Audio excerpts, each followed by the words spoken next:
लेकिन रात दिन गुरुदेव का संग भगवत प्राप्ति कराता है, तो उनके वाक्य, उनका सुमिरन, उनका आज्ञा पालन, यही गुरुदेव का सानिध्य है। तो हमारा संबंध कितना है गुरुदेव से?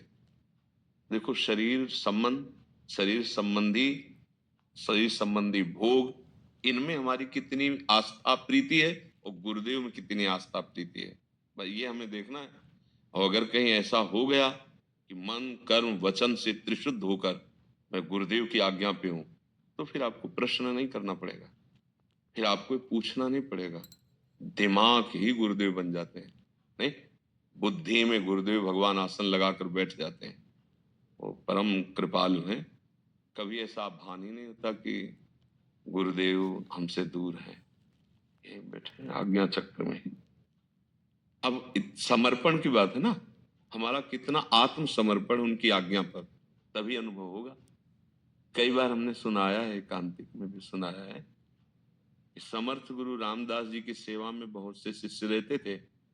एक जो शिष्य थे, उनको प्रायः उन्हीं को बुलाते थे। वो कोई भी जाए, पर नाम उन्हीं का वो लेते थे। इससे सब जो और सेवा में और भी आश्रम में थे, सबको उनके प्रति एक मीठी मीठी जलन हुई कि गुरुदेव इतना प्यार उनको करते हैं, मतलब अगर किसी भी सेवा के लिए बुलाना, कोई भी सेवा करेगा तो नाम उसी का लेंगे।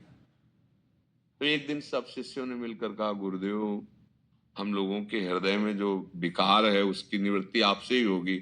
हमें लगता है कि आप हम लोगों को उतना प्यार नहीं करते जितना प्यार उनको करते हैं, क्योंकि आप उन्हीं का नाम लेते हैं, उनको बहुत प्यार करते हैं आप। तो उनका ऐसा नहीं है, हमारे लिए सब बराबर हैं, पर ऐसा अनुभव आपको इसलिए हो रहा कि आप लोगों का समर्पण में कमी है। तो उन्होंने कहा कि नहीं गुरुदेव, समर्पण में क्या, आप किसी, हमारा कोई है नहीं। बोले ठीक है, इस पर सुधार करेंगे, ऐसा बोला। अगले दिन कराहने लगे, बहुत दर्द हो रहा है।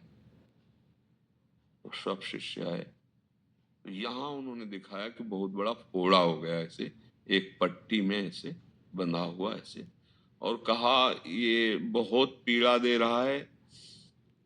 तो गुरुदेव हम अभी राज वैद्यों को बुलाएं, क्योंकि शिवाजी समर्थ गुरु रामदास जी के चरणासक्त थे, तो अभी सूचना देते हैं राज वैद्य। नहीं नहीं, राज वैद्य से नहीं, इसका उपाय हम जानते हैं। तो उनका क्या उपाय जानते हो? बोले अगर इसके मुंह में यहाँ अपना मुंह लगावे, जहां हमारे पुणे का मुंह, और सारा मवाद पी ले, तो वो मर जाएगा और हम ठीक हो जाएंगे। जो पीछे लाइन थी वो पीछे खसकने लगी। बोले आप लोग समर्पित शिष्य हो, कोई एक पी लो जिससे, जिसका मवाद है वो खत्म हो जाएगा, पर वो मर जाएगा जो पिएगा, और हम ठीक हो जाएंगे। कौन पिएगा? अब सबके मुंह बगर गए, क्योंकि मरने वाली बात है ना। गुरु को समर्पण क्या किया, तन मन प्राण। तो वो शिष्य जो सेवा में थे, वो दौड़ के बोले महाराज जी आदेश हो तो हम पी लें। बोले मर जाएगा। बोले गुरु जी आपके सिवा हमारा कोई जीवन ही नहीं है, आप दुखी हो, आपको पीड़ा हो रही है इसे। तो बोले फिर देखो कपड़ा ऐसे हटाया जरा सा, कहा यहाँ मुंह लगाओ और पियो। और उन्होंने पूरा पिया और आनंदित हो गए। गुरु जी रोज ऐसा पीले को मिले तो आनंद आ जाए। अब पट्टी हटाई तो उसमें कलमी आम बंधा हुआ था। अब सब देखकर आश्चर्यचकित शिष्य हो गए। तो उन्होंने कहा यही तुम कहते थे ना कि इनको क्यों ज्यादा प्यार, नहीं प्यार हमारा समान है, पर तुम्हारे समर्पण में कमी होने के कारण तुमको ऐसा नजर आता है। जो अपने प्राणों का समर्पण गुरुदेव को कर दे अंदर से, गुरुदेव को कुछ थोड़ी चाहिए, तो वही गुरुदेव तुम्हारे हृदय में अखंड मंडलाकारम व्याप्तम येन चराचरम। अभी हमारी वृत्ति, हमारे कर्म, हमारी मनन शक्ति देह और देहासक्त विषयों में है। देखो ना, शरीर संबंधियों में तो हमको गुरु बहुत दूर लगते हैं, नहीं तो गुरुदेव दूर नहीं है, आत्मा है गुरुदेव। आत्मा हरिवंश प्रगट परमानंद, श्री हरिवंश प्रमाण मनम। वो फिर समझ में आ जाएगा। नाम जप करो, मंत्र जप करो, और जो आज्ञा है वही आचरण करो। हम लोगों से गलतियां क्या होती कि हम माला तो चला लेंगे, 2 4 10 जो आज्ञा हुई, लेकिन आचरण हमारे ठीक नहीं हो पाते। हमसे आचरणों में त्रुटियां होती रहती हैं। तो जैसे घड़े में डाला और छेद है, निकल गया। बहुत गाय दूध देती है, लेकिन चलनी में दुहे तो हमको एक बूंद पीने को नहीं मिलेगा। चलनी में गैया दुहे और दोष दैव को दे, हरिगुरु कहो न माने, अपनों ही पल्ले। अब हम गुरुदेव कह रहे हैं ऐसा नहीं करना, ऐसा नहीं करना, ऐसा नहीं करना, अगर हम वो करते हैं तो आप गुरुदेव की अवज्ञा करते हैं, तो आपको अनुभव में नहीं आएंगे गुरुदेव, क्योंकि वो आत्म तत्व है। देखो ये शरीर कभी किसी का गुरुदेव नहीं हो सकता, ये पांच भौतिक है, ये आज है कल नहीं रहेगा, लेकिन गुरुदेव रहेंगे। वो अविनाशी हैं, वो एक है, सच्चिदानंद में आकाश की तरह विशाल है वो। ब्रह्मानंदम, गुरुदेव कैसे? ब्रह्मानंद अर्थात विषयानंद का त्यागी ही गुरुदेव को जान पाएगा। परम सुखदम, ये सांसारिक सुख नहीं, सच्चिदानंद सुख। केवलम ज्ञान मूर्तिम, केवल वो ज्ञान से जाने जाते हैं।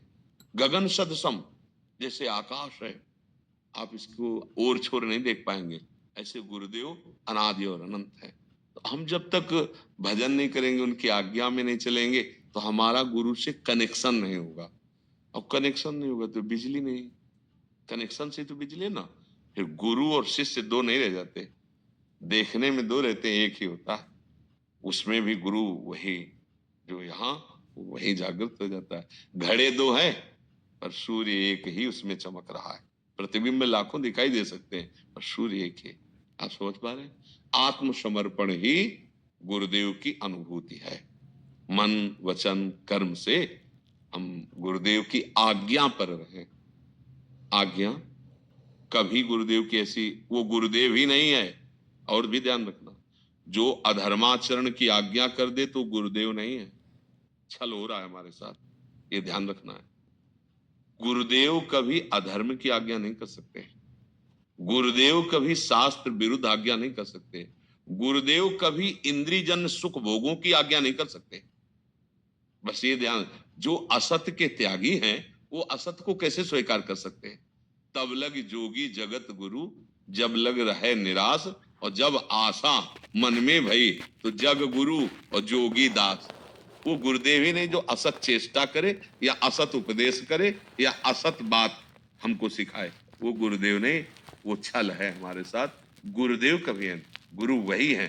तस्मात् शास्त्रम प्रमाणम थे, उनके आचरण प्रमाणित, उनके वाक्य प्रमाणित, उनका उपदेश हमें गुरु के समान बना देगा, भगवत प्राप्ति करा देगा। जहां भगवान से विमुख करने की बात आई तो बलि जी ने अपने गुरुदेव का त्याग कर दिया। उन्होंने कहा कि भगवान को 3 पग पृथ्वी दान मत करो, तो बलि जी ने कहा सारी यज्ञ और सारी साधना इन्हीं के लिए होती है, ये चाहते तो अपने स्वरूप में आकर हमें आदेश करते, हमको पालन करना पड़ता, क्योंकि इनके समर्थ पार्षद हैं, छीन लेते जबरदस्ती। लेकिन ये हमारी भक्ति से प्रभावित होकर मांगने आए वामन रूप में, हम तो गुरुदेव अब देंगे, इतना बड़ा सौभाग्य हम। तो उन्होंने साप दे दिया, जा ऐश्वर्य भ्रष्ट हो जा। शुक्राचार्य जी गुरुदेव थे, लेकिन गुरुदेव की बात नहीं मानी। उस समय गुरुदेव की आज्ञा का उल्लंघन करके, और जे ही भगवान, जानते हो, गुरुदेव भी प्रसन्न हो गए, क्योंकि भगवत प्रसन्नता से सब प्रसन्न हो जाते। जा पर कृपा राम की हुई, ता पर कृपा करे सब कोई। भगवान ने आदेश किया शुक्राचार्य जी से, पूरी यज्ञ कराओ, तत्काल यज्ञ कराए, और जाओ, स्वर्ग का जो श्रेष्ठ सुख है उससे भी बड़ा सुख रसातल का है, मैं तुम्हें प्रदान करता हूं, और तुम्हारे द्वारपाल के रूप में मैं स्वयं विराजमान रहूं। वरदानों की झड़ी लगा दी।